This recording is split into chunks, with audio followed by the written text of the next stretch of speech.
আগের দিন আমরা কার্য যে পার্টটা আছে কার্যক্ষমতা শক্তির সেটা পড়েছি। আজকে শুরু করব ক্ষমতা। ক্ষমতা কাকে বলে? কার্য করার হারকে বলা হয় ক্ষমতা। মানে কার্যের যে পরিমাপ তাকে যদি আমি সময় দিয়ে ভাগ করে দিই তাহলে তাকেই বলা হবে ক্ষমতা।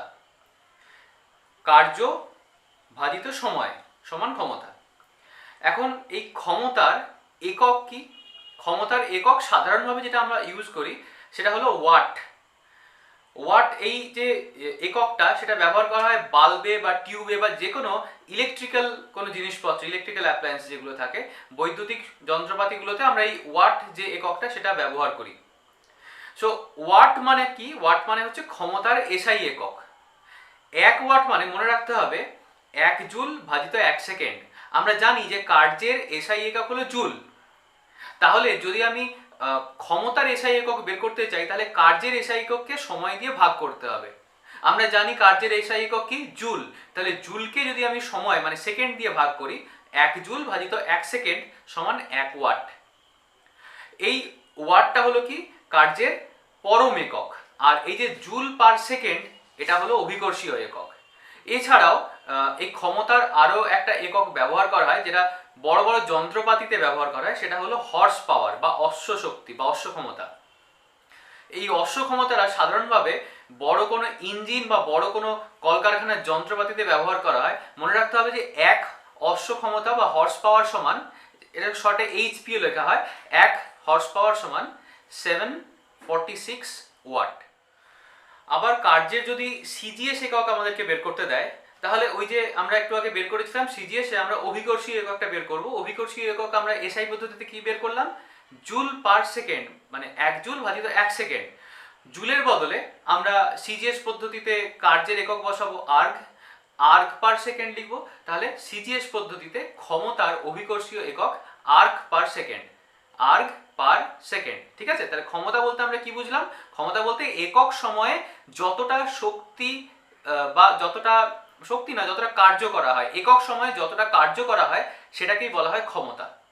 ঠিক আছে? তাহলে একটা 100 ওয়াটের বাল্বকে যদি জ্বালিয়ে রাখি তাহলে মনে রাখতে হবে সেই 100 ওয়াটের বাল্বটা প্রতি সেকেন্ডে 100 জুল করে কার্য করছে। বা যদি একটা 60 ওয়াটের বাল্ব জেলে রাখি তাহলে বুঝতে হবে যে 1 সেকেন্ডে ওই বাল্বটা 60 জুল করে কার্য করছে। তার মানে আমরা যত কম ওয়াটেজের, যত কম ওয়াট লেখা বাল্ব বা বৈদ্যুতিক যন্ত্রপাতি ব্যবহার করব ততই সেটা কম শক্তি, মানে তত বিদ্যুতের বিল কম আসবে, বিদ্যুতের খরচটা কমে যাবে। কারণ প্রতি সেকেন্ডে ওর ব্যবহৃত কার্যের বা ওর কৃত কার্যের পরিমাণটা কমে যাচ্ছে। যে লাইটটা আগে 1 সেকেন্ডে 100 জুল কাজ করত, তাহলে 100 জুল কাজ করার জন্য যতটা বৈদ্যুতিক শক্তি সংগ্রহ করত, এখন যদি আমি একটা এলইডি লাইট লাগাই, ধর এলইডি লাইটটা লাগালাম 5 ওয়াটের, তাহলে সেই 5 ওয়াট মানে কি 1 সেকেন্ডেও 5 জুল কার্য করবে। তাহলে 1 সেকেন্ডে আগে যে বাল্বটা 100 জুল কার্য করত সেই বাল্বটার জন্য বৈদ্যুতিক খরচ বেশি হতো না, এখন এলইডি বাল্ব যেটা 1 সেকেন্ডে মাত্র 5 জুল কার্য করে তার বৈদ্যুতিক খরচ বেশি হবে? নিশ্চয়ই আগেরটা। যেটা বেশি কার্য করবে সেটারই তো বৈদ্যুতিক শক্তিটা বেশি খরচ হবে। তাই আমরা এখন রাস্তাঘাটে বা বাড়িতে এলইডি বাল্ব, এলইডি টিউব এগুলো লাগাই, যাতে প্রতি সেকেন্ডে কৃত কার্যের পরিমাণটা বা বৈদ্যুতিক ব্যবহারের মানে বৈদ্যুতিক ক্ষমতা ব্যবহারের পরিমাণটা যাতে কমানো যেতে পারে। সেই কারণে আমরা কম ওয়াটের যুক্ত বৈদ্যুতিক যন্ত্রপাতি এখন ব্যবহার করি। তাহলে ক্ষমতাটা মোটামুটি আমরা জানলাম। এবারে ক্ষমতা সম্পর্কে কিছু গাণিতিক সমস্যা বা নিউমেরিক্যালস আমরা একটু দেখে নেব। ক্ষমতার গাণিতিক যে সমস্যাগুলোর কথা আমরা আলোচনা করব তার মধ্যে প্রথম একটা অঙ্ক দেওয়া আছে। একটি পাম্প মাটি থেকে 20 মিটার উঁচুতে প্রতি মিনিটে 1200 লিটার জল তুলছে। পাম্পটির ক্ষমতা নির্ণয় করো।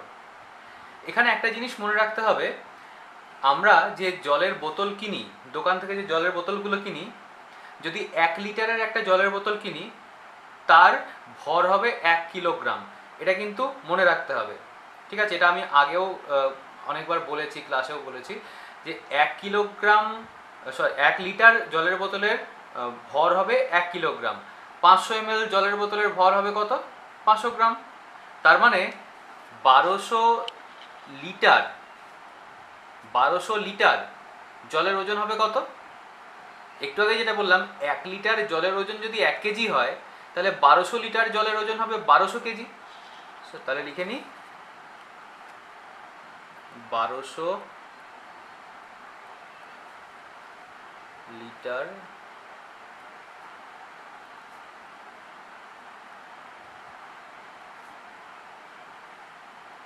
জলের ভর সমান 1200 কেজি।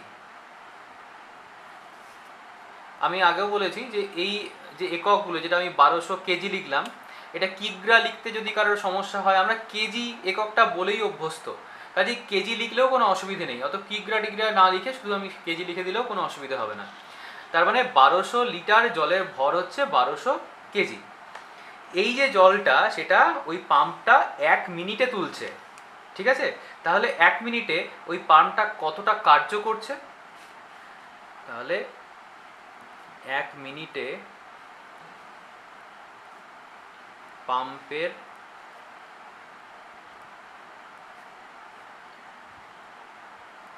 দ্বারা কৃতকার্য সমান, কৃতকার্য আমরা বের করতে গেলে আমাদেরকে ভর গুণিত, ভর না, মানে প্রযুক্ত বল বা যেটাকে আমরা ওজন বলি, ওজন গুণিত সরণ বের করতে হয়। বা সাধারণভাবে আমরা ওজন বলতে কি বুঝি? m×g, মানে ভর গুণিত অভিকর্ষজ ত্বরণ, আর তার সাথে যে উচ্চতায় আমি তুলব সেই উচ্চতাটাকে গুণ করে দিতে হয়। তাহলে আমি লিখতে পারি m মানে হচ্ছে ভর গুণিত জিটাকে বলা হয় অভিকর্ষজ ত্বরণ। m আর g, এই যে গুণফলটা, এটাই হচ্ছে বস্তুর ওজন। তার সাথে আমি সরণ, মানে যে উচ্চতা অবধি তুলব, h লিখে দিলাম।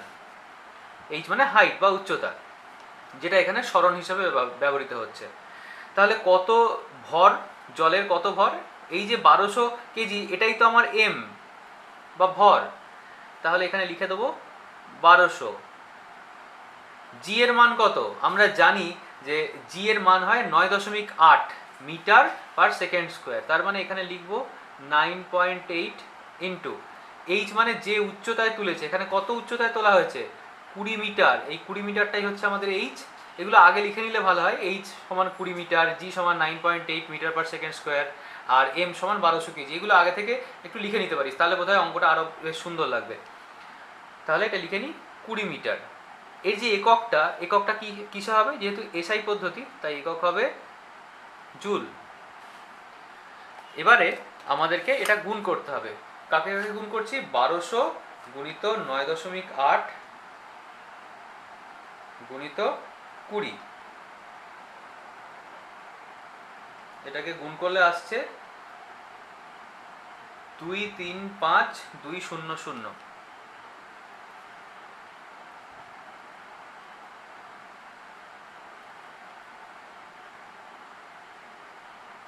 এত জুল, 235200 জুল। এই যে কাজটা হচ্ছে, এটা কতক্ষণে হচ্ছে? 1 মিনিটে, মানে 60 সেকেন্ডে। কিন্তু আমরা জানি ক্ষমতা বের করতে গেলে কার্যকে সময় দিয়ে ভাগ করতে হয়, আর সময়টা সেকেন্ড এককে বের করতে হয়। তাহলে অতএব পাম্পটির ক্ষমতা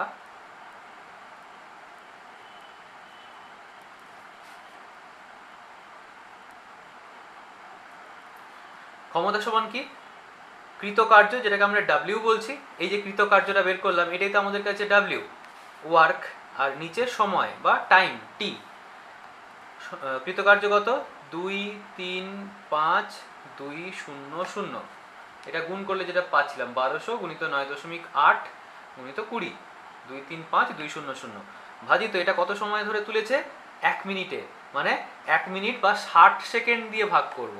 তাহলে এটাকে যদি আমি 60 দিয়ে ভাগ করে দিই, উত্তর আসবে 3952। এর যে একক, এই এককটা হবে ওয়াট। হ্যাঁ, উত্তরটা হবে 3952। বাংলাতেও ওয়াট লিখতে পারিস, বা ইংরেজিতে WATT লেখা যায়, নয়তো শুধুমাত্র ডাব্লিউ লিখে দিতে পারিস, বা এরকমভাবে ওয়াট লিখতে পারিস, যেটা বাংলা বা ইংরেজি যে কোনো একটা একক ব্যবহার করা যেতে পারে। তাহলে এটাই হচ্ছে পাম্পটির ক্ষমতা। অতএব পাম্পটির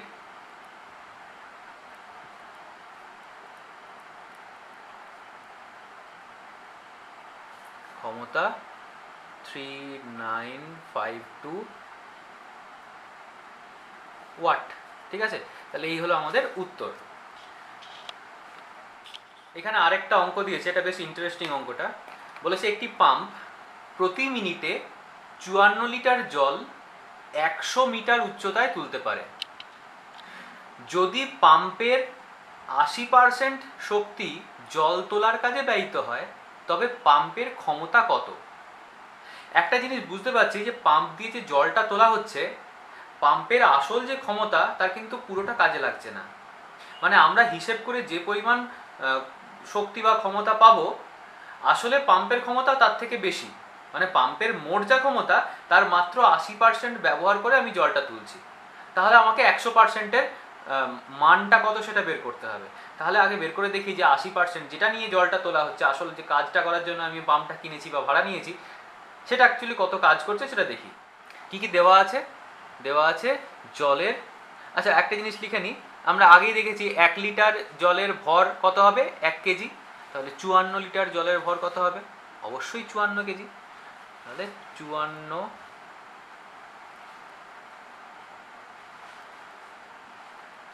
লিটার জলের ভর, এটা 54.5, হ্যাঁ। তাহলে 54 লিটার জলের ভর কত হবে?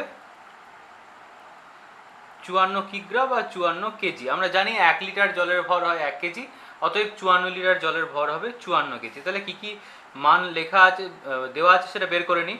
তাহলে ভরকে আমরা এম দিয়ে নির্দেশ করি, ডিনোট করি।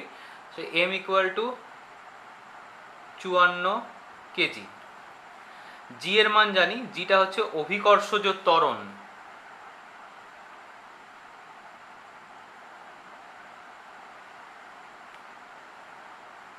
অভিকর্ষজ ত্বরণ, এই জি এর মান হলো 9.8 মিটার পার সেকেন্ড স্কোয়ার। আর কতটা উপরে তুলতে হবে? 100 মিটার উচ্চতায়। তাহলে এইচ, যেটাকে আমরা বলছি উচ্চতা, H equal to 100 metre. M মানে এখানে মিটার, ঠিক আছে। এই এম হচ্ছে ভর আর এই এম হলো মিটারের একক, 100 মিটার। এম জি এইচ পেয়ে গেলাম। তাহলে এমকে জি দিয়ে গুণ করলে ওজনটা পেয়ে যাব, মানে ভারটাই হলো অ্যাকচুয়ালি বল। এবারে আমরা বের করব যে ওই কতটা প্রতি মিনিটে কতটা শক্তি ব্যয়িত হচ্ছে পাম্পটা জল তুলতে, অর্থাৎ কতটা কৃতকার্য করছে, অর্থাৎ 1 মিনিটে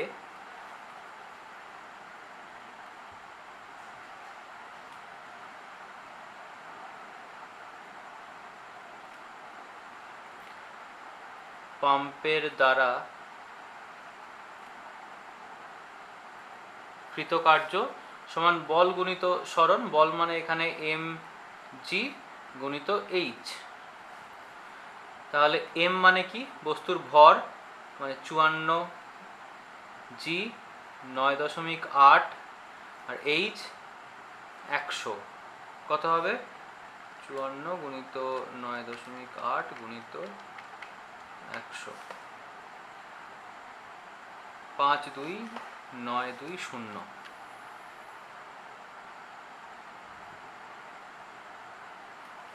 একক কি হবে? জুল।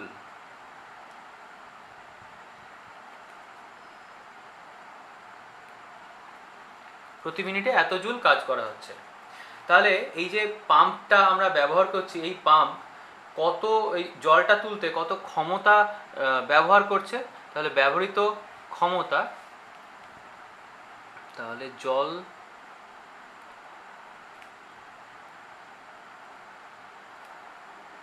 তোলার কাজে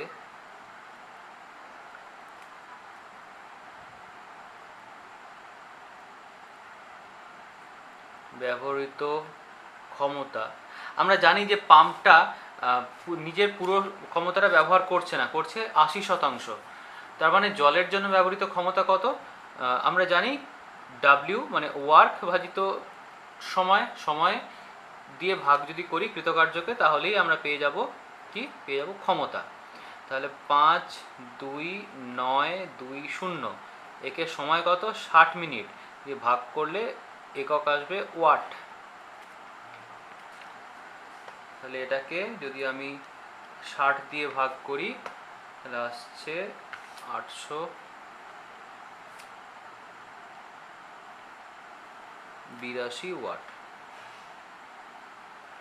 এখন এই যে 882 ওয়াট, এটা কিন্তু পাম্পের সম্পূর্ণ ক্ষমতা নয়, এটা শুধুমাত্র জল তোলার কাজে ব্যয়িত হচ্ছে।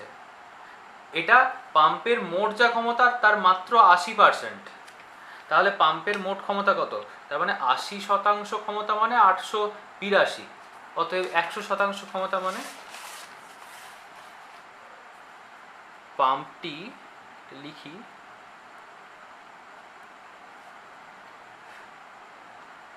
আশি শতাংশ বা 80% ক্ষমতা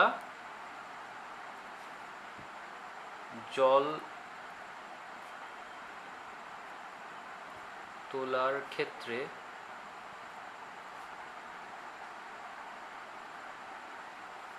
কাজে লাগায়। ঠিক আছে, জল তোলার ক্ষেত্রে কাজে লাগায়, মাত্র 80% ক্ষমতা জল তোলার ক্ষেত্রে কাজে লাগাচ্ছে। তাহলে আমরা লিখতে পারি ঐকিক নিয়ম ব্যবহার করব। অতএব 80% ক্ষমতা সমান ওই একটু আগে যেটা পেলাম 882 ওয়াট। 882 ওয়াট। 1% ক্ষমতা সমান 882 ভাজিত 80 ওয়াট। অতএব 100% ক্ষমতা সমান 882 ভাজিত 80 গুণিত 100, এত ওয়াট সমান 882 ভাজিত 80 গুণিত 100, মানে 1102.5। 1102.5 ওয়াট। 100% ক্ষমতা কার ছিল, পাম্পের ছিল, যার মাত্র 80% ব্যবহার করা হচ্ছিল জল তোলার ক্ষেত্রে। অর্থাৎ পাম্পের মোট ক্ষমতা 1102.5 ওয়াট। এই হলো আমাদের উত্তর। তাহলে এর পরের যে পার্টটা সেটা হচ্ছে শক্তি বা এনার্জি। শক্তি, এই জিনিসটার নাম আমরা অনেক আগেই শুনেছি। আমাদের শরীরে শক্তি আছে বলেই আমরা কাজ করতে পারি। পৃথিবীতে মোট শক্তি কিন্তু সবসময় ধ্রুবক, মোট শক্তি কনস্ট্যান্ট, মোট শক্তির পরিমাণ কখনো বাড়েও না বা কমেও না। শক্তি আমরা তৈরি করতে পারি না নতুন করে, শক্তিকে আমরা ধ্বংসও করতে পারি না সম্পূর্ণভাবে। শক্তির কেবল রূপান্তর সম্ভব। যেমন একটা কাঠকয়লাকে যদি আমি পোড়াই, কাঠকয়লাটার ভেতরে ওর যে ভরটা ছিল সেটা শক্তিতে রূপান্তরিত হয়। কি শক্তি? তাপ শক্তি এবং আলোক শক্তি। এই যে ভর থেকে রূপান্তরিত হচ্ছে শক্তিতে, এটা শক্তি এবং ভরের যে রূপান্তর, এই দুটোকে যদি আমি একসাথে মিলিয়ে দিই তাহলে বলবো ভর শক্তির নিত্যতা সূত্র। মানে পৃথিবীতে মোট ভর এবং শক্তি সেটা সবসময় ধ্রুবক। আইনস্টাইন একটা বিখ্যাত সমীকরণ দিয়েছিলেন, E সমান mc², যেখানে ইটা হচ্ছে শক্তি, এমটা হলো বস্তুর ভর, আর সি যে স্কোয়ারটা আছে, সি এর যে বর্গটা আছে, এই সি, ছোট হাতের সি, সেটাকে বলা হয় আলোর গতিবেগ। এই আলোর গতিবেগ কিন্তু কখনো বাড়েও না, কখনো কমেও না শূন্য মাধ্যমের ক্ষেত্রে, বা কোনো নির্দিষ্ট মাধ্যমের ক্ষেত্রে আলোর গতিবেগ সবসময় ধ্রুবক হয়। আলোর গতিবেগের মান আমরা যদি জানতে চাই, আলোর গতিবেগের মান আমাদের মহাবিশ্বে যে কোনো গতিশীল বস্তুর মানের সর্বাধিক মানটাই হচ্ছে আলোর গতিবেগ। আলোর গতিবেগে কোনো কণা, মানে আমাদের পৃথিবীর মধ্যে বা বিশ্বে যত কণা আছে, কোনো কণাই আলোর গতিবেগে কোনোদিন ছুটতে পারবে না যদি সেই কণাটার ভর থাকে। আলোর থেকে বেশি গতিবেগে ছোটা তো দূরের কথা, আলোর গতিবেগেই ছুটতে পারবে না। যাই হোক, যেটা বলছিলাম, শক্তি, যেটা আমরা একটু আগে যে শব্দটা শুনলাম, শক্তি কাকে বলে? শক্তি হচ্ছে কাজ করার সামর্থ্যকে শক্তি বলে। আমার মধ্যে যতটা কাজ করার সামর্থ্য আছে, আমার মধ্যে যতটা কাজ করার এবিলিটি আছে, ক্ষমতা বলছি না, এবিলিটি, সামর্থ্য, সেই সামর্থ্যটা যতটা আছে, একটা লোক হয়তো সারাদিনে একটা বড় মাঠের মাটি কুপিয়ে দিতে পারে, আরেকজন লোক সেই মাঠটার অর্ধেক মাটি কুপিয়ে দিতে পারে। তাহলে কোন লোকটার বেশি শক্তি আছে? যার কাজ করার সামর্থ্য বেশি, মানে পুরো মাঠটার মাটি যে কুপিয়ে দিতে পারছে। তো এই লোকটা যার বেশি সামর্থ্য আছে তার শক্তি বেশি। মনে রাখতে হবে কাজ আর শক্তি যেহেতু নিজেদের মধ্যে ইন্টার রিলেটেড, যা নিজেদের মধ্যে সম্পর্কযুক্ত, তাই কাজের একক আর শক্তির একক, বা অন্য দিক থেকে বলতে পারি কাজের মাত্রা বা শক্তির মাত্রায় দুটো সবসময় সমান হবে। কাজের একক কি পড়েছিলাম আমরা? জুল। সিজিএস পদ্ধতিতে একক জুল, আর সিজিএস পদ্ধতিতে একক আর্গ, এবং এসআই পদ্ধতিতে এককটা হচ্ছে জুল। ঠিক তেমনি ভাবে শক্তির এককও একদম একই। এসআই পদ্ধতিতে শক্তির একক কি? জুল। আর সিজিএস একক কি? আর্গ। এগুলো যেন ভুল না হয়। শক্তি আবার দুই ধরনের হয়, একটাকে বলা হয় গতিশক্তি আর একটা স্থিতিশক্তি। গতিশক্তিটা কি? গতিশক্তি হচ্ছে একটা গতিশীল বস্তু নিজের যে গতিটা আছে, যে মোশনটা আছে, যে গতি নিয়ে চলছে, সেই গতিটাকে বজায় রাখার জন্য, মানে একটা গাড়ি চলছে, তার গাড়ির যে চলমান অবস্থাটা সেটাকে বজায় রাখার জন্য ওর যতটা শক্তির প্রয়োজন হয় সেই পরিমাণ শক্তিকে বলা হয় গতিশক্তি। আবার কোনো বস্তু যখন স্থির অবস্থায় বসে আছে তখন শুধু স্থির অবস্থায় বসে থাকার জন্য নয়, বরং স্থির অবস্থায় বসে থাকার সাথে সাথে নিজের আকার, আয়তন, অবস্থান, এই সব কিছু বজায় রাখার জন্য ওর যে পরিমাণ শক্তির প্রয়োজন হচ্ছে সেটাকে বলা হয় স্থিতিশক্তি। একটা পেন্ডুলাম যখন দোলে, আমি একটা উদাহরণ দিয়ে দেখাচ্ছি। এটা একটা পেন্সিল আছে, একটু অন্য কিছু দিয়ে দেখাই। এটা একটা পেন। এই পেনটাকে যদি আমি একটা পেন্ডুলাম বা দোলক হিসেবে ধরি, তাহলে এটা এইভাবে দোলে। আমরা পেন্ডুলামকে দুলতে দেখেছি, একদম যখন সাইডে থাকে পেন্ডুলামটা তখন এটা নিচ থেকে সাইডে উঠে এখানে স্থির হয় এবং আবার ফিরে আসে, আবার এদিকে ওঠে, একটা জায়গায় স্থির হয়, আবার ফিরে আসে। এই যে পয়েন্টে এসে, যে বিন্দুতে এসে এই পেনটা বা এই দোলকটা স্থির হচ্ছে, সেই পয়েন্টে ওই দোলকটার স্থিতিশক্তি সর্বাধিক হয়। আবার যখন এই দোলকটা নিচে নেমে এসে এই মাঝামাঝি জায়গায় এলো, এর যে মিন পজিশন, এর যে সাম্যাবস্থা যেখানটাতে ছিল সেই অবস্থায় যখন এলো, থেমে যাচ্ছে না, যখন ওই গতিবেগের গতিশীল অবস্থার মধ্যে এই মধ্যবর্তী পর্যায়ে আসছে, তখন এর গতিশক্তি সর্বাধিক হচ্ছে। তখন এর এই গতির জন্য স্থিতিশক্তিটা কমে যাচ্ছে। তাহলে গতিশক্তি সর্বাধিক কোথায়? মাঝখানে। আর স্থিতিশক্তি সর্বাধিক কোথায়? দুই প্রান্তে। তার মানে কি, গতিশক্তি আর স্থিতিশক্তি এরা কিন্তু বারবার ধরে নিজেরা নিজেদেরকে চেঞ্জ করছে, নিজেরা নিজেদেরকে পরিবর্তন করছে। মানে ছিল গতিশক্তি, সেটা হয়ে গেল স্থিতিশক্তি, আবার যেটা কিছুক্ষণ আগে স্থিতিশক্তি ছিল সেটা এখন হয়ে গেছে গতিশক্তি। তার মানে শক্তি আমি নিজের থেকে তৈরি করতে পারছি না, নিজের থেকে শক্তিটাকে নষ্ট করে দিতে পারছি না, শক্তির শুধু রূপান্তর হচ্ছে স্থিতিশক্তি থেকে গতিশক্তি, আবার গতিশক্তি থেকে স্থিতিশক্তি। এই হচ্ছে শক্তির নিত্যতা সূত্র, যে শক্তিকে সৃষ্টি বা ধ্বংস করা যায় না, শক্তি অবিনশ্বর, শক্তির কেবল রূপান্তর সম্ভব। তো শক্তির একক আমরা জানলাম। শক্তিকে কোন রাশিমালা দিয়ে বা এক্সপ্রেশন দিয়ে, অনেক ক্ষেত্রে কি হয়, বাংলা এমন কিছু কঠিন কঠিন শব্দ থাকে যেগুলো হয়তো মনে রাখা খুব কঠিন, কিন্তু তুলনামূলকভাবে ওর এই ইংরেজি শব্দটা মনে রাখা অনেক সহজ। যেমন এক্সপ্রেশন, একটা সমীকরণকে আমরা ইকুয়েশন বলি, তো সমীকরণ না বলি ইকুয়েশন শব্দটা মনে রাখার যদি কারোর সুবিধে মনে হয় তাহলে সেটাই মনে রাখবে। আবার এক্সপ্রেশনকে, এক্সপ্রেশনের বাংলা হলো রাশিমালা। এই রাশিমালা শব্দটা যদি কারোর ভালো না লাগে, মুখস্থ করতে না ইচ্ছে করে, তাহলে সে এক্সপ্রেশনই লিখবে, এক্সপ্রেশনই মনে রাখবে, কোনো অসুবিধা নেই। তাহলে এই যে শক্তির যে দুটো বিভাগ আমি দেখলাম, একটা গতিশক্তি আর একটা স্থিতিশক্তি, এই দুই প্রকার শক্তির আমরা এবার রাশিমালা দেখব। প্রথম প্রকার শক্তি কি? গতিশক্তি। এই গতিশক্তির রাশিমালা হচ্ছে হাফ, মানে 1/2 এম ভি স্কোয়ার। এই 1/2টা একটা ধ্রুবক, এমটাকে বলা হয় মাস বা ভর, বস্তুর ভর, আর ভির উপরে বর্গ, ভি স্কোয়ার, এই ভিটা হচ্ছে বস্তুর গতিবেগ বা ভেলোসিটি। ঠিক আছে, ভেলোসিটির থেকে ভি, আর মাসের এমটা লিখেছি, তার মানে হাফ 1/2 গুণিত বস্তুর ভর গুণিত বস্তুর গতিবেগের হোল স্কোয়ার। এটা হলো গতিশক্তির রাশিমালা বা এক্সপ্রেশন। স্থিতিশক্তি আবার দু ধরনের হয়, একটাকে বলা হয় অভিকর্ষজ স্থিতিশক্তি, আরেকটাকে বলা হয় স্থিতিস্থাপক স্থিতিশক্তি। অভিকর্ষজ স্থিতিশক্তিটা কি? অভিকর্ষজ স্থিতিশক্তি হচ্ছে, ধরলাম এখানে একটা বস্তু আছে, ঠিক আছে, এই বস্তুটা একটা সমতলের মধ্যে আছে, এই বস্তুটাকে আমি ওপরে তুলছি, একটা নির্দিষ্ট উচ্চতা অবধি তুললাম। এই যে উচ্চতা তুললাম, এই উচ্চতার পরিমাণটা ধরলাম এইচ, ছোট হাতের এইচ। তাহলে আমি কি করছি, আমি অভিকর্ষ বলের বিরুদ্ধে কাজ করছি। অভিকর্ষ বল সবসময় নিচের দিকে কাজ করে, অভিকর্ষজ আকর্ষণ বল। আমি কি করছি, তার উল্টো দিকে বল প্রয়োগ করে বস্তুটাকে ওপরে তুলছি। তাহলে আমি বল প্রয়োগ করে ওপরে তুলছি, আমি অভিকর্ষের বিরুদ্ধে কি করছি, কাজ করছি, একটা কার্য করছি। তাহলে অভিকর্ষের বিরুদ্ধে যে কাজটা করলাম, সেই কাজটা কোথায় যাচ্ছে, সেই কাজটা তো নষ্ট হয়ে যাবে না। সেই কাজটা এই যে বস্তুটা আছে, এই বস্তুর মধ্যে স্থিতিশক্তি হিসেবে জমা থাকছে ওপরে। কিভাবে বুঝবো জমা থাকছে, এই বস্তুটাকে যদি আমি উপর থেকে ছেড়ে দিই, ও নিচে এসে পড়বে। তাহলে নিচে এসে কেন পড়লো না, ওই স্থিতিশক্তিটা যখন নিচে নামছে তখন সেটা আবার গতিশক্তিতে রূপান্তরিত হয়ে যাচ্ছে। তাহলে বস্তুটা যখন স্থির ছিল, ওকে উপরে তুললাম, ওর মধ্যে একটা স্থিতিশক্তি সঞ্চিত হলো।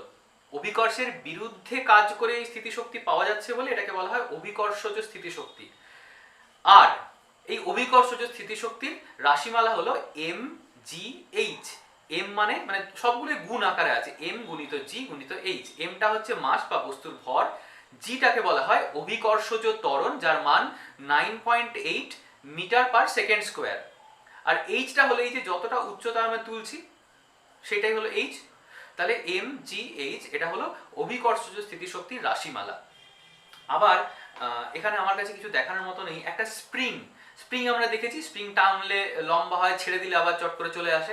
একটা স্প্রিংকে যদি আমি টানি, টানার ফলে আমি একটা বল দিয়ে ওকে টানছি, ফলে আমি যে কার্যটা করছি সেই কার্যটা ওর মধ্যে একটা স্থিতিশক্তি হিসেবে জমা হচ্ছে, সঞ্চিত হচ্ছে।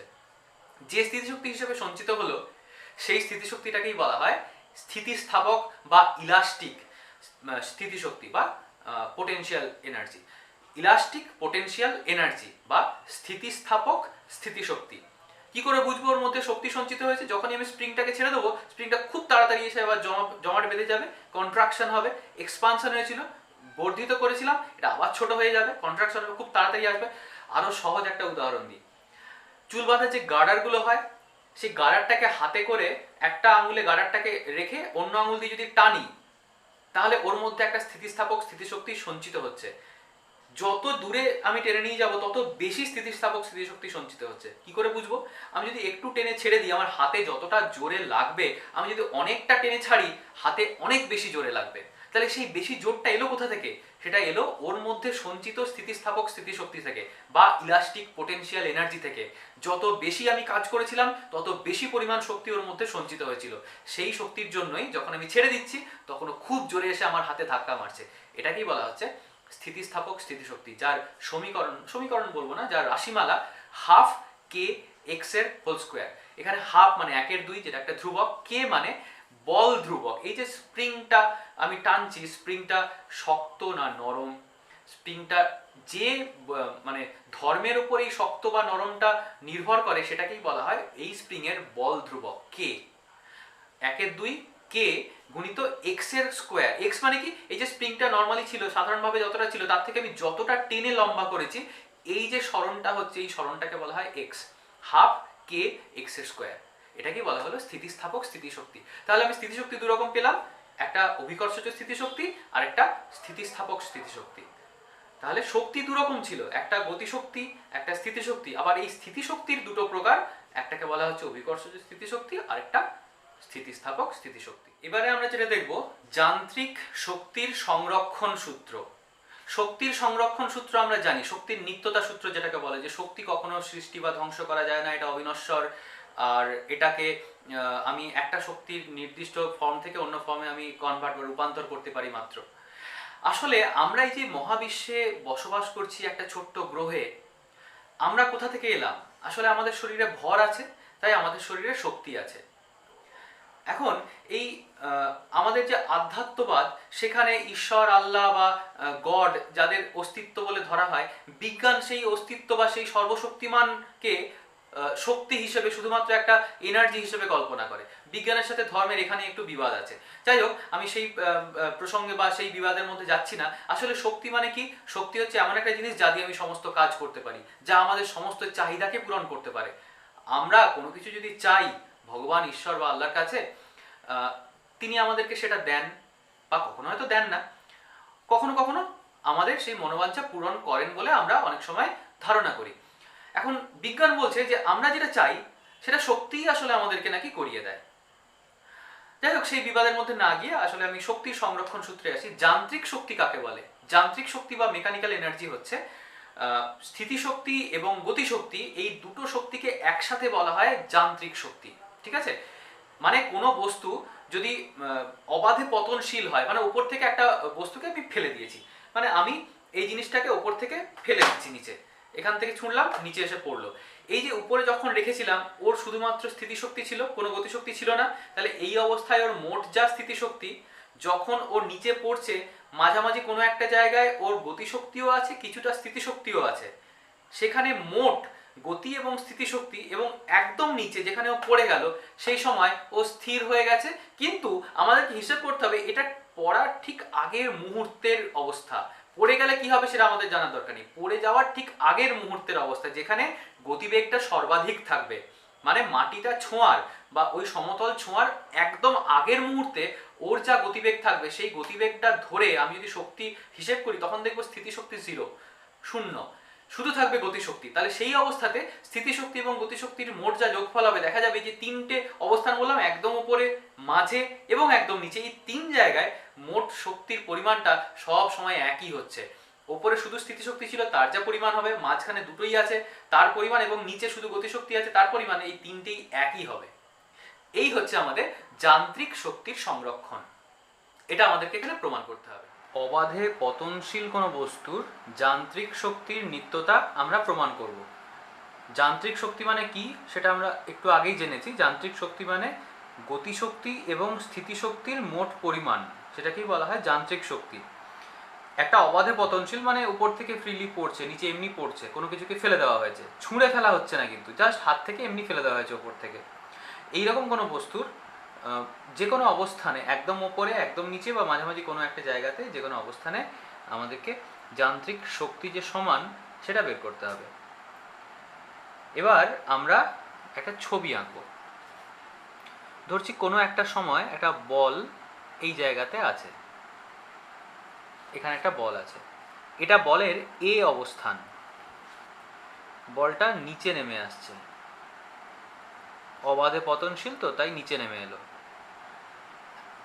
নিচে নেমে এসে কোনো একটা মুহূর্তে ওর অবস্থান হলো এটা বি,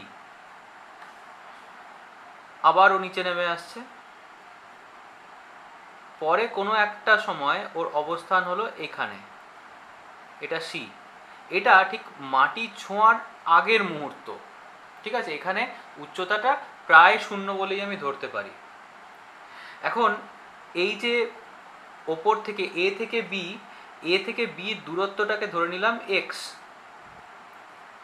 আর এ থেকে সি বা একদম নিচ অবধি উচ্চতাটা এইচ।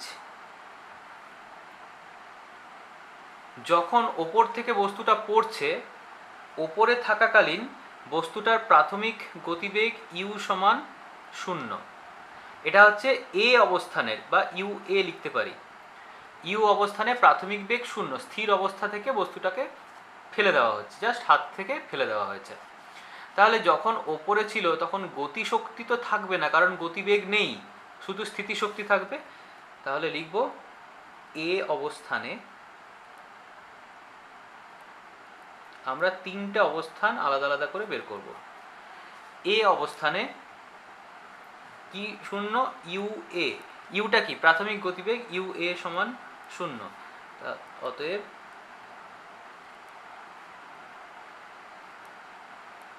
গতিশক্তি সমান, সূত্র বলেছি হাফ এম ভি স্কোয়ার, গতিবেগের স্কোয়ার, এখানে ভিটাই হচ্ছে ইউ এ এর হোল স্কোয়ার, তার মানে হাফ বস্তুটার ভর এম। ঠিক আছে? এখানে একটু লিখে দিই, বস্তুর ভর এম, তাহলে half M into 0 whole square. 0 whole square করলে তো 0ই হবে। আবার ওই একই অবস্থানে স্থিতিশক্তি,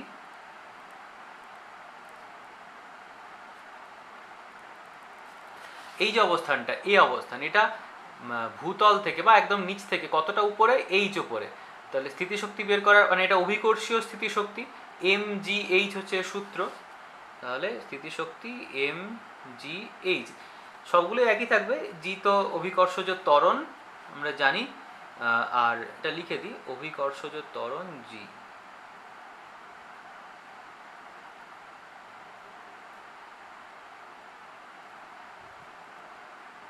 আর এইচটা হলো উচ্চতা। তাহলে এ অবস্থানে মোট যান্ত্রিক শক্তি সমান গতিশক্তি যুক্ত স্থিতিশক্তি, গতিশক্তি তো শূন্য আর স্থিতিশক্তি mgh, তার মানে mgh হবে। এটা হলো এ অবস্থানে মোট যান্ত্রিক শক্তি। এবার আসছি বি অবস্থানে।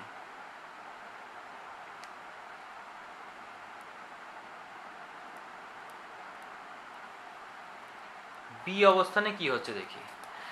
বি অবস্থানে বের করার সময় আমাকে এ থেকে হিসেবটা করতে হবে। এ তে প্রাথমিক বেগ ছিল 0, তাহলে বি তে অন্তিম গতিবেগ কত, মানে বি তে গতিবেগ কত। আমি ধরছি বি তে গতিবেগ হচ্ছে ভিবি, ঠিক আছে। বি অবস্থানে বস্তুটার গতিবেগ ভিবি ধরে নিলাম, লিখে নিই, ধরি বি অবস্থানে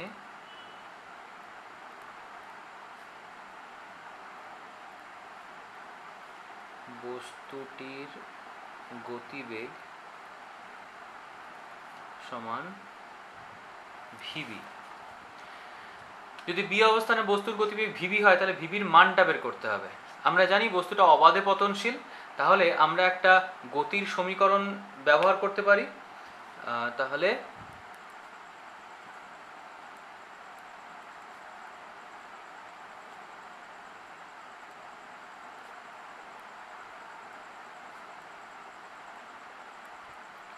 গতির সমীকরণ থেকে পাই, গতির সমীকরণটা কি, ভি সমান ইউ প্লাস জিটি ইউজ করতে পারি, কিন্তু এখানে সময় দেওয়া নেই, তা আমাদেরকে ব্যবহার করতে হবে ভি স্কোয়ার সমান U square plus 2gh। V square সমান ইউ স্কোয়ার প্লাস 2gh, এখানে ভিটা হচ্ছে ভিবি, ইউটা হলো ইউ এ, 2g ইন্টু উচ্চতাটা হচ্ছে এক্স। এখন ভিবি স্কোয়ার সমান 0 প্লাস 2gx, অতএব ভিবি সমান √2gx। এটা ভিবির মান পেলাম। অতএব গতিশক্তি half M into VB square, তাহলে হাফ এম ইন্টু, এখানে তো ভিবির বর্গমূল আছে, তাহলে এটাকে √2gx এর বর্গ, ঠিক আছে।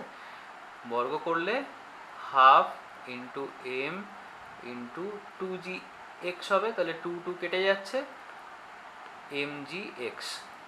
এটা হলো গতিশক্তি। অতএব এখানে স্থিতিশক্তি কত,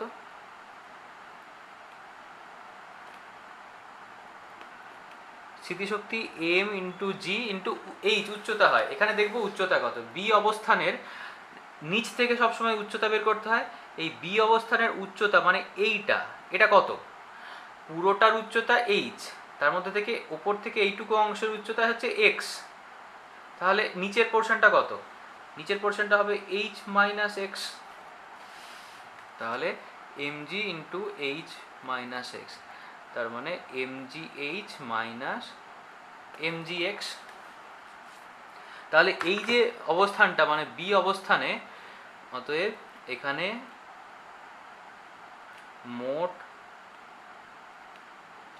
যান্ত্রিক শক্তি সমান গতিশক্তি যুক্ত স্থিতিশক্তি, গতিশক্তি এসেছিল mgx প্লাস স্থিতিশক্তি এলো mgh মাইনাস mgx, ঠিক আছে।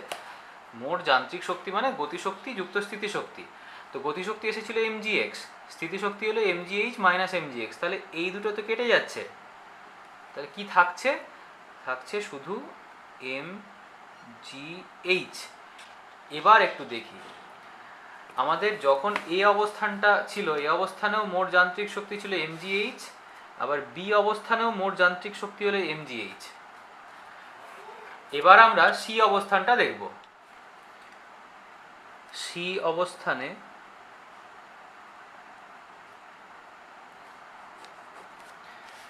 অবস্থানে বের করতে গেলেও আমাকে আবার আগের মতো ওই গতির সমীকরণ বের করতে হবে। একটু দেখে নিই। সি অবস্থানে বের করতে গেলে একদম ওপর থেকে হিসেব করে আসতে হবে। ওপরে ওই বস্তুটার প্রাথমিক গতিবেগ ছিল ইউ সমান 0, আর সিতে ওর গতিবেগ ধরলাম ভি সি। ঠিক আছে, তাহলে এই ভি সি বের করতে হবে, তারপর বাকি হিসাবগুলো করব। মনে রাখতে হবে সিতে কিন্তু উচ্চতা 0। তাহলে আবার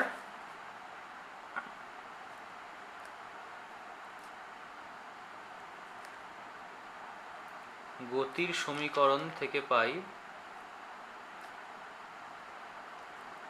এখানে একটু লিখে নিলে ভালো হতো, সি অবস্থানে বস্তুর গতিবেগ সমান ভিসি। গতির সমীকরণ মানে এখানে V square equal to U square plus 2gh, তাহলে এখানে V C square equal to U A square plus 2g into পুরো উচ্চতাটা এখানে একদম এ থেকে সি এর উচ্চতা। দেখে নিই একটু, এ থেকে সি এর উচ্চতা মানে পুরো এইচটাকে নিতে হবে এখানে,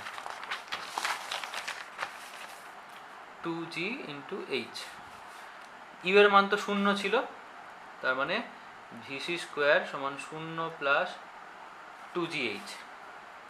সেখান থেকে ভিসি সমান √2gh। অতএব এই অবস্থানে গতি শক্তি half M VC square half M into √2gh এর whole square half M into 2gh। এখানে 2টা কেটে গেল, থাকছে কত? mgh। এটা গতিশক্তি। আর স্থিতিশক্তি আমরা একটু আগেই বললাম, স্থিতিশক্তি হয় কি mg ইন্টু এইচ। এখানে উচ্চতাটা কত? 0, মানে সি পয়েন্টটা কি? সি পয়েন্টটা হচ্ছে একদম মাটি ছোঁয়ার জাস্ট আগের মুহূর্ত, তার মানে এটা হবে 0। অতএব এখানে মোট যান্ত্রিক শক্তি মানে গতিশক্তি প্লাস স্থিতিশক্তি, গতিশক্তি এখানে mgh প্লাস স্থিতিশক্তি 0, তার মানে mgh। তাহলে তিনটে অবস্থানেই আমি দেখতে পেলাম, এ বি এবং সি তিনটে অবস্থানেই মোট যান্ত্রিক শক্তি সবসময় mgh হচ্ছে। যেহেতু এ বি এবং সি তিনটি অবস্থানেই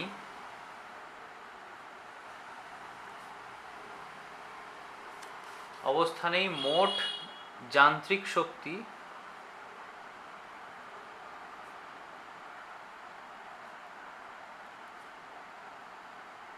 সমান, অর্থাৎ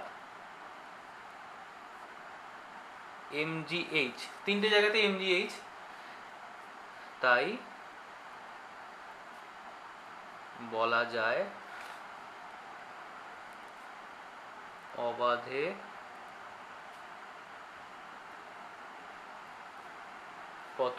পতনশীল বস্তুর মোট যান্ত্রিক শক্তি ধ্রুবক। ঠিক আছে, এটাই হচ্ছে আমাদের শক্তির নিত্যতা সূত্র। অবাধে পতনশীল বস্তুর যান্ত্রিক শক্তির নিত্যতা প্রমাণিত হলো। তাহলে শক্তি সংক্রান্ত যা যা তথ্য আমাদের এই ক্লাসে পড়ার ছিল সেগুলো মোটামুটি আমরা শেষ করেছি। এরপরে আমরা কিছু গাণিতিক সমস্যা যেগুলো আছে বা নিউমেরিক্যালস যেগুলোকে আমরা বলি, সেগুলো একটু দেখে নেওয়া যাক। শক্তির উপর যে যে গাণিতিক সমস্যা বা নিউমেরিক্যালস আছে সেগুলো একটু দেখে নিই। এবার শক্তি সংক্রান্ত কিছু গাণিতিক সমস্যার সমাধান করব। প্রথম সমস্যাটা দিয়েছে 100 গ্রাম ভরের একটি বস্তুকে 20 মিটার পার সেকেন্ড বেগে সোজা উপরের দিকে ছোঁড়া হলো। বস্তুটির সর্বোচ্চ অবস্থানে স্থিতিশক্তি ও গতিশক্তি কত হবে? বস্তুটি পুনরায় ভূমি স্পর্শ করার মুহূর্তে কত গতিশক্তি লাভ করবে? একটু অঙ্কটা ছবি এঁকে দেখাই। একটা বল, ক্রিকেট খেলার যে বলগুলো হয় সেই বল প্রথমে এখানে ছিল, এখান থেকে আমি সোজা ওপরের দিকে ছুড়লাম, একদম সর্বোচ্চ অবস্থানে গিয়ে তো বলটা স্থির হয়ে যাবে, তারপরে বলটা আবার নিচে নামতে শুরু করবে, ভূমি স্পর্শ করার আগে ওর সর্বোচ্চ গতিবেগ লাভ করবে, সেই সময় ও যা গতিশক্তি পাবে সেটা এই অবস্থানে প্রাথমিকভাবে যে অবস্থানে ছিল সেই অবস্থানের গতিশক্তির সাথে সমান। মনে রাখতে হবে এই দুটোই কিন্তু একই অবস্থান, এ থেকেই ছোঁড়া হয়েছিল আবার এতেই ফিরে এসেছে, এটা সর্বোচ্চ অবস্থান, এটাকে ধরছি বি। সর্বোচ্চ অবস্থানে গিয়ে বস্তুর গতিবেগটা শূন্য হয়ে যাচ্ছে, অতএব গতিশক্তি শূন্য হবে। এই সর্বোচ্চ অবস্থানের উচ্চতার আমি ধরে নিই এইচ, এখানে এইচ এর মান দেওয়া নেই, বস্তুটার ভর দেওয়া আছে আর প্রাথমিক গতিবেগ দেওয়া আছে। বস্তুর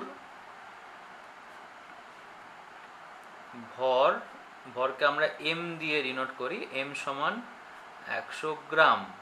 এটা কোনো আমাদের কাজে লাগবে না, তাও হয়তো আমাদেরকে এটাকে রূপান্তর করে নিতে হবে, গ্রাম থেকে কিলোগ্রাম করতে গেলে 1000 দিয়ে ভাগ করব, তার মানে 0.1 কিগ্রা বা কেজি। বস্তুর ভরটা বের করে নিলাম, বস্তুর এ অবস্থানে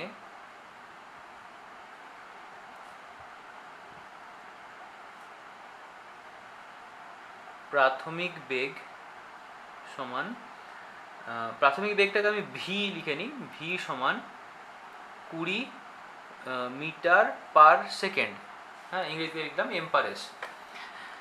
তাহলে এই এ অবস্থানে গতি শক্তি কত? অতএব এ অবস্থানে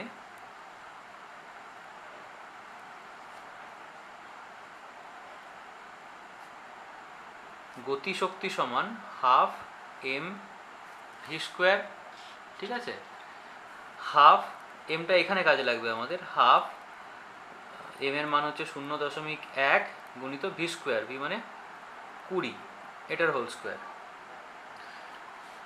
তার মানে কাটাকাটি করলে এটা হাফ, এটা 0.1 মানে 1/10 গুণিত 20 হোল স্কোয়ার মানে 400, একটা শূন্য কেটে গেল আর 2 কাটলে 20, তার মানে 20 একক হবে জুল, বা বড় হাতের জে লিখে দেবো, 20 জুল গতিশক্তি।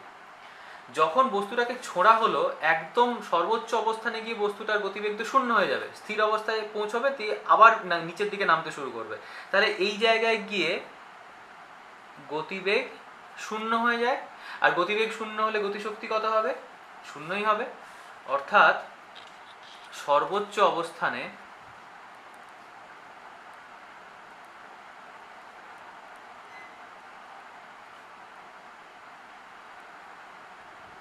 সর্বোচ্চ অবস্থান বিতে গতিশক্তি সমান কত? শূন্য হবে, কারণ এখানে কোনো গতিবেগই নেই। তো কেন শূন্য হবে একটু ভেঙে লিখি, আমাদের গতি বেগের সূত্র হচ্ছে half M V square, so half M গুণিত 0 হোল স্কোয়ার মানে 0 জুল, তাহলে বি অবস্থানে গতিবেগ হচ্ছে 0 জুল, গতিবেগ 0 জুল এবং গতিশক্তিও 0 জুল, ঠিক আছে? এবার বস্তুটা যখন আবার ফিরে এলো, আমরা জানি যখন আবার ফিরে আসবে সেই সময় ওই বস্তুটা আগে যা গতিবেগ ছিল এই একই গতিবেগ লাভ করবে এবং একই পরিমাণ শক্তি লাভ করবে, কারণ এটাই তো শক্তির নিত্যতা সূত্র। তাহলে যখন আবার বস্তুটা এই অবস্থানে ফিরে আসবে সেই সময় বস্তুটি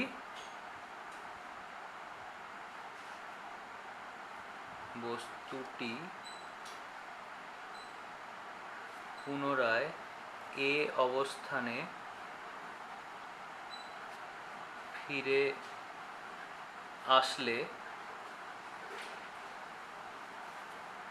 তার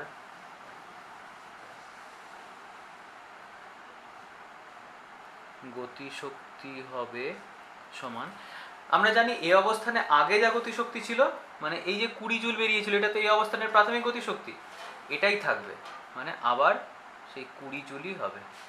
এটাই শক্তির নিত্যতা সূত্র, আগে যা ছিল এখনো তাই থাকবে, শক্তির কোনো রকমভাবে পরিবর্তন হবে না এখানে। তাহলে প্রথমে বি অবস্থানের এটা একটা উত্তর আর এটা একটা উত্তর, মানে বিতে সর্বোচ্চ অবস্থানে গতিশক্তি 0 আর এ অবস্থানে আবার গতিশক্তি হবে 20 জুল।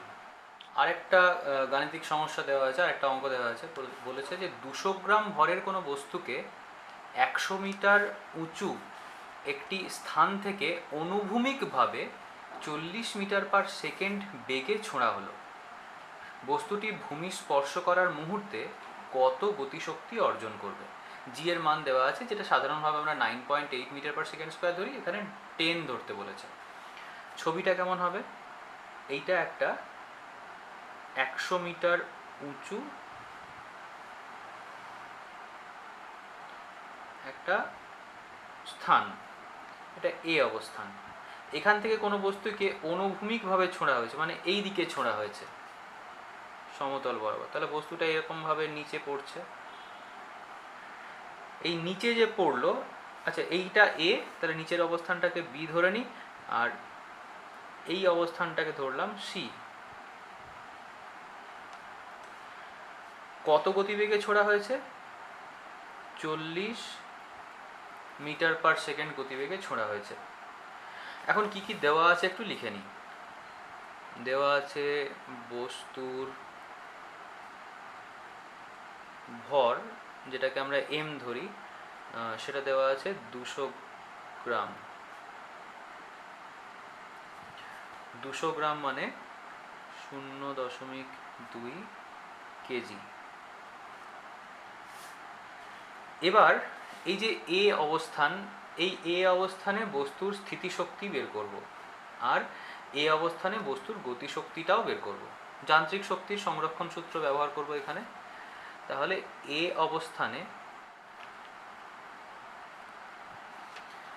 অবস্থানে স্থিতিশক্তি কার? ওই বস্তুটার।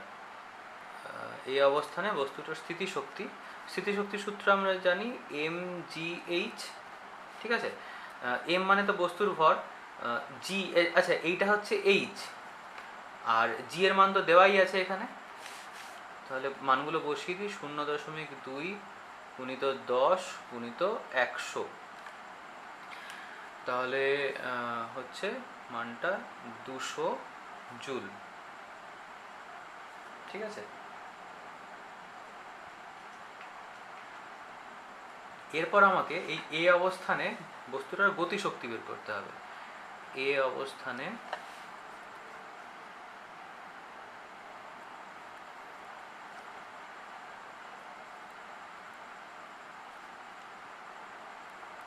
গতিশক্তি সমান হাফ এম ভি স্কোয়ার।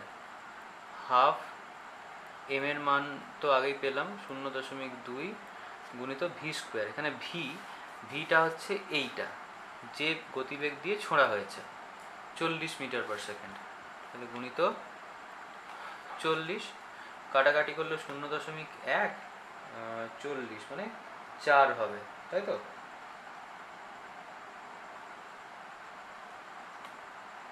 হ্যাঁ 4, তাহলে 4 জুল। আমরা স্থিতিশক্তি পেলাম 200 জুল আর গতিশক্তি পেলাম 4 জুল, ঠিক আছে।